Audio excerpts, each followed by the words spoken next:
বরিশালে শিশুকে ঝলসে দেওয়া সেই পাষাণ্ড বাবা জামিনে মুক্তি। ন্যায় বিচার নিয়ে শঙ্কায় রয়েছেন মা।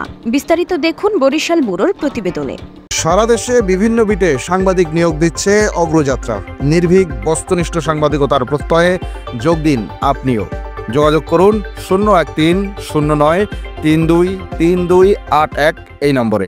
গত বছরের 28শে আগস্ট বরিশাল মহানগরীর কোতোয়ালি থানায় দায়ের করা মামলার পর পুলিশের হাতে গ্রেফতার হয়েছিল পাষাণ্ড বাবা মোহাম্মদ সাগর, যে কিনা নিজের 3 বছরের সন্তানের গায়ে গরম চা ঢেলে তার শরীর ঝলসে দিয়েছিল। কিন্তু কিছুদিনের মধ্যেই সে আইনের ফাঁক গলিয়ে জামিন নিয়ে বের হয়ে গেছে। এমনকি আদালতে চলমান মামলা থেকে প্রায় প্রতিবারই জামিন পেয়ে যাচ্ছে পাষাণ্ড সাগর, জানিয়ে স্থানীয়দের মাঝে তীব্র ক্ষোভ বিরাজ করছে।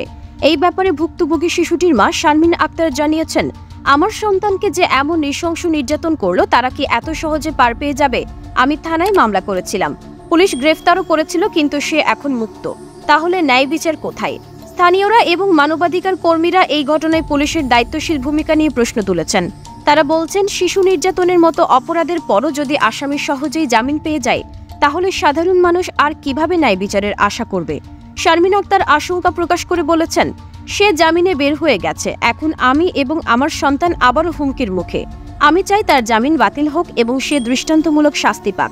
এলাকাবাসী, মানবাধিকার সংগঠন এবং সচেতন মহল দাবি জানিয়েছে, দ্রুত আসামির জামিন বাতিল করে কঠোর শাস্তি নিশ্চিত করতে হবে, যাতে ভবিষ্যতে কেউ এমন ভয়ঙ্কর কাজ করার সাহস না পায়।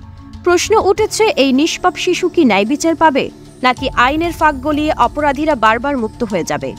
প্রশাসনের কঠোর পদক্ষেপই বলে দিবে অপরাধীর জায়গা কারাগারে, নাকি সে আবারও নির্যাতনের সুযোগ পাবে।